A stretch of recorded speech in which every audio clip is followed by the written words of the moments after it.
Bon bah je crois que c'est parti pour la saison 2. Et vous avez fait comment pour entrer dans le cinéma? Comme si t'emmenais la femme d'un copain au resto ou au cinoche. Pour lui tenir compagnie, c'est tout.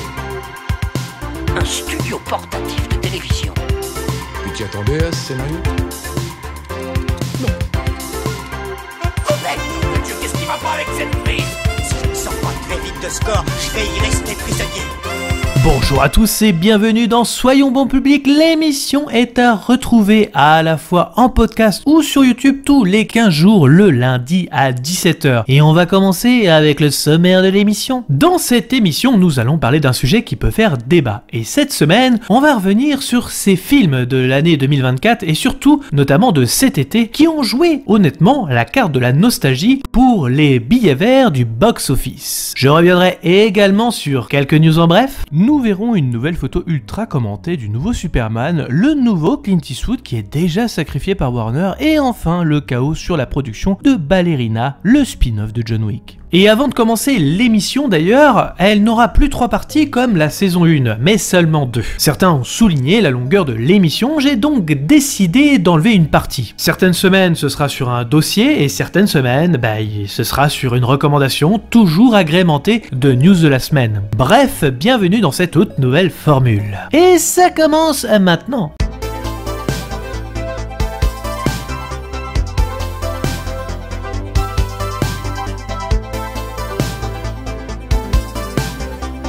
Dans le dossier de la semaine, je vais revenir sur quelques films, notamment sortis cet été, qui ont rejoué la carte de la nostalgie et qui malheureusement ont fonctionné. Je dis malheureusement car pour ma part, je pense que la nostalgie tue la créativité. Vivre dans le passé nous empêche toujours d'avancer. Pourtant, si vous avez vu mes vidéos sur mon top de l'année dernière, ainsi que le box-office de 2023, je pensais réellement que le cinéma était passé à autre chose et allait arrêter les gros sabots du « c'était mieux avant », rappelez-vous. Car oui, en 2024, le cinéma est marqué par un retour prononcé à la nostalgie, avec plusieurs films qui revisitent des franchises iconiques des décennies passées. Ce phénomène témoigne d'un désir de renouer avec un univers familier et de capturer un sentiment de réconfort à travers des histoires et des personnages bien ancrés dans l'imaginaire collectif. On avait déjà cité dans une émission précédente SOS Fantôme par exemple, avec La Menace de glace, ravive l'esprit de la franchise culte des années 80. Ce nouvel opus fait appel aux acteurs originaux comme Bill Murray ou Dan Aykroyd, tout en introduisant une nouvelle génération de chasseurs de fantômes, créant un lien direct avec le passé pour attirer à la fois les anciens et le nouveau public. Vous allez me dire, l'opus précédent le faisait déjà, mais comme il rendait un hommage touchant à Harold Ramis, on va dire que je lui pardonne cette nostalgie, car il faisait aussi un processus de deuil évident, à la fois pour Harold Ramis, comme je le disais, mais aussi sur l'héritage d'Ivan Reitman à son fils Jason, qui réalise le film. Comme déjà évoqué dans une précédente émission, comme je le disais, la nostalgie dans ce 4e opus, en fait, elle n'avait plus du tout sa place,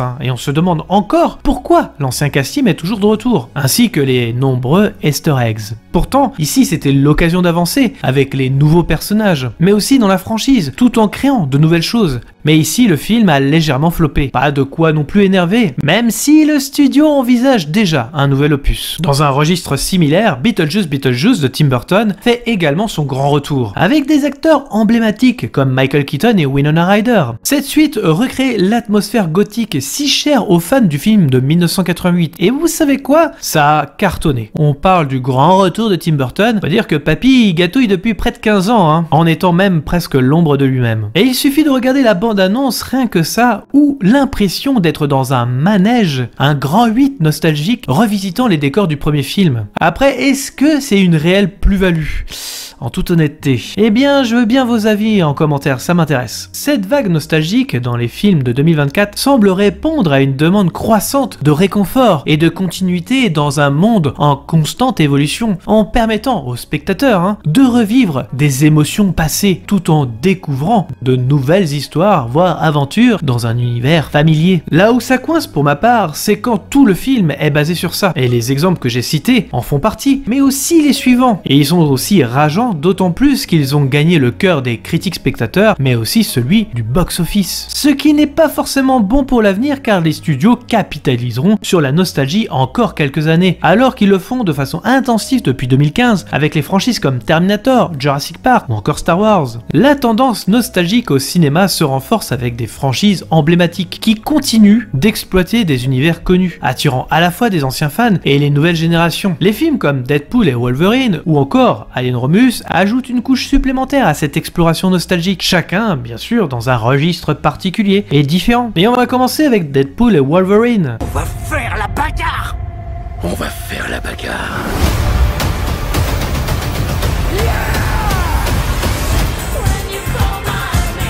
Le film Deadpool et Wolverine était particulièrement attendu du fait de la réunion des deux personnages iconiques du cinéma de super-héros, mais aussi, eh bien, c'était le seul Marvel de l'année, oui, du MCU. Avec la présence de Hugh Jackman qui reprend son rôle de Wolverine après l'avoir quitté magistralement dans Logan de 2017, illustre à merveille cette nostalgie. Logan avait marqué la fin tragique du personnage, mais 2024 le ramène aux côtés de Deadpool, un autre personnage qui, grâce à son ton irrévérencieux, a su conquérir un large public depuis 2016. Alors le film capitalise sur l'héritage des précédentes œuvres de la Fox.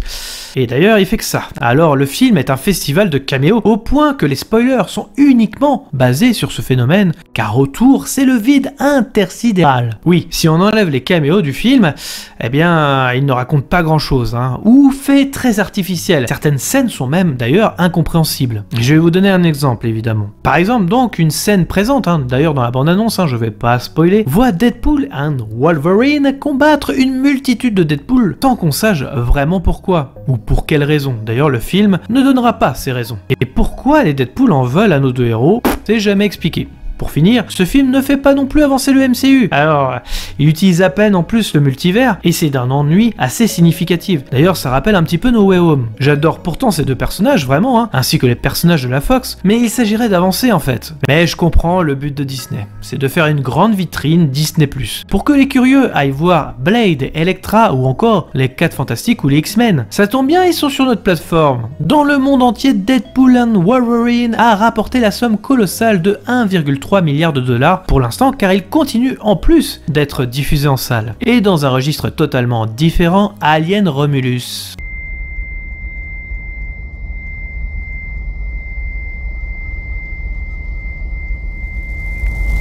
Et dans le cas d'Alien Romulus, la saga emblématique initiée par Ridley Scott en 1979 revient une nouvelle fois sur grand écran avec un chapitre supplémentaire qui se situe entre le premier et le deuxième film. Si cette franchise a déjà connu des hauts et des bas au fil des années, Romulus tente de renouer avec l'atmosphère claustrophobe et effrayante des premiers opus, en s'appuyant sur la nostalgie des films d'horreur de science-fiction des années 80. Avec ce film, la nostalgie ne se limite seulement pas aux personnages ou à l'univers, mais aussi à la réintroduction des thèmes de terreur viscérale face à l'inconnu et de survie face à une créature redoutable. Et pourtant, ce film commençait plutôt bien. On était dans l'univers d'Alien, mais dans un contexte, décor, personnages et ambiance différentes. Même si on sent clairement une bonne dose d'Alien Isolation édité par Sega il y a 10 ans, pourquoi pas, Eh bien, la deuxième partie du film avec un personnage dont l'acteur est décédé, qui fait son apparition, là, on a un melting pot de tous les films connus à ce jour sans réelle personnalité. Pour vous dire, on sait ce qui va se passer à l'avance. Même les répliques, on les devine.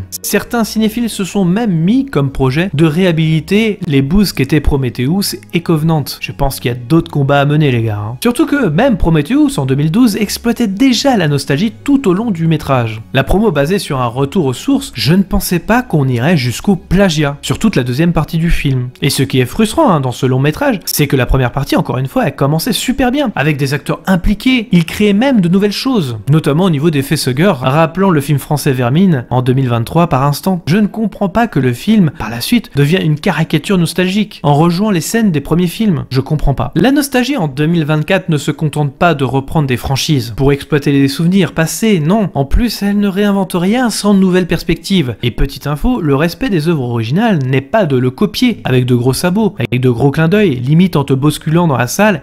Tu te souviens? Bah oui connard, j'ai déjà vu les anciens films. Pourquoi tu me gaffes de références inutiles? Vraiment, je me pose vraiment la question. Ce n'est pas non plus pour ramener des personnages d'une poubelle, comme a pu le faire Deadpool et Wolverine. Non, le respect c'est d'aller plus loin dans l'univers d'une saga. C'est de faire avancer l'histoire, de créer de nouvelles choses, car on peut toujours essayer de faire mieux. Mais je ne suis pas naïf. Je sais que le but de ces films qui utilisent la nostalgie pour fidéliser un public, tout en tentant de séduire à la fois les anciens et les nouveaux spectateurs, c'est là aussi pour que les anciens spectateurs initient les nouveaux à regarder la saga sur les différentes plateformes, voir les anciens films. Bref, abonne-toi et compagnie. Et en plus, l'année 2024 n'est pas terminée concernant la nostalgie, puisque nous aurons aussi, par exemple, de Ridley Scott, Gladiator 2. Et vous, qu'est-ce que vous avez pensé de ces films de cet été? Dites-le moi en commentaire. Et maintenant pour finir, les news en bref.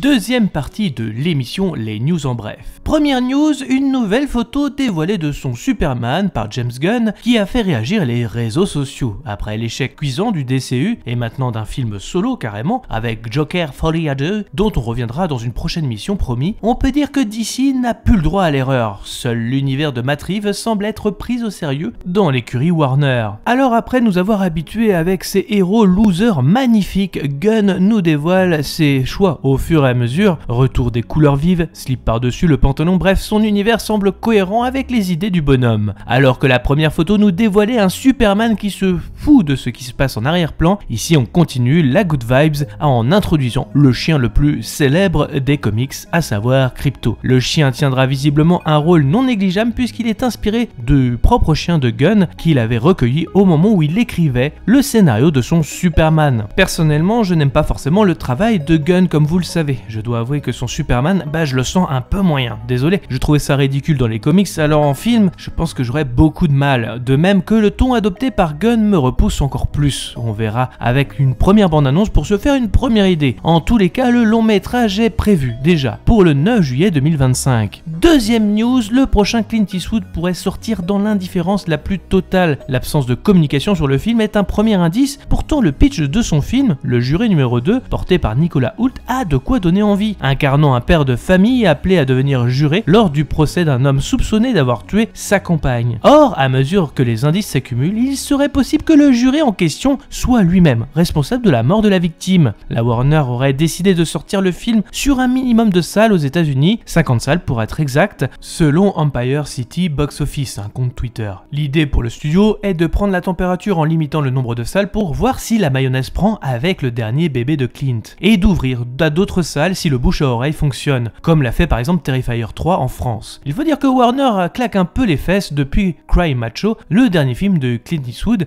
qui a bidé au box-office. On peut imaginer que si le juré numéro 2 bide, il se retrouvera assez rapidement comme Joker Folie à 2 sur la plateforme Max en VOD. Pour nous, il sort en tout cas le 30 octobre 2024 en salle. Troisième et dernière news, Ballerina avec Ana de Armas semble avoir eu une production chaotique. En effet, Chad Stahelski, réalisateur des John Wick, aurait fait des reshoots. Alors rien de foufou quand on dit ça, puisque les reshoots sont très courants dans le monde du cinéma, sauf que Chad, c'est pas le réalisateur du film, à la base c'est Len Wiseman, oui, le réalisateur d'Underworld. Autre élément, et pas des moindres, les reshoots ont duré presque 3 mois, et sans que le réalisateur attitré ne soit présent. On peut dire qu'il a retourné une bonne partie, voire une majeure partie du film. À voir ce que ça donnera, puisque le film sort chez nous le 4 juin 2025 en France. Voilà, c'est terminé pour cette nouvelle émission. En tout cas, rendez-vous exceptionnellement la semaine prochaine pour la nouvelle émission. Normalement c'est toutes les 2 semaines, mais cette émission devait déjà initialement sortir la semaine dernière. Suite à un incident technique, j'ai dû malheureusement la repousser d'une semaine. Donc c'est pour ça que la semaine prochaine vous aurez une nouvelle émission spéciale Halloween avec le film Sinister. Je vous spoil déjà ma recommandation, mais voilà, c'était juste exceptionnel. Bien évidemment, après les émissions auront un rythme de 2 semaines comme d'habitude, le lundi à 17h. Merci à tous d'avoir regardé cette vidéo. Je précise qu'il s'agit d'un d'un avis et non d'une pensée unique, pensez à liker, commenter, mettre un pouce bleu et d'activer la cloche pour ne rien rater.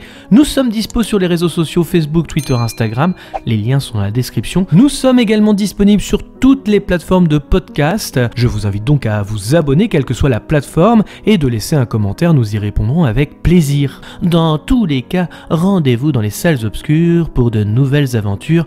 Bonne soirée à tous.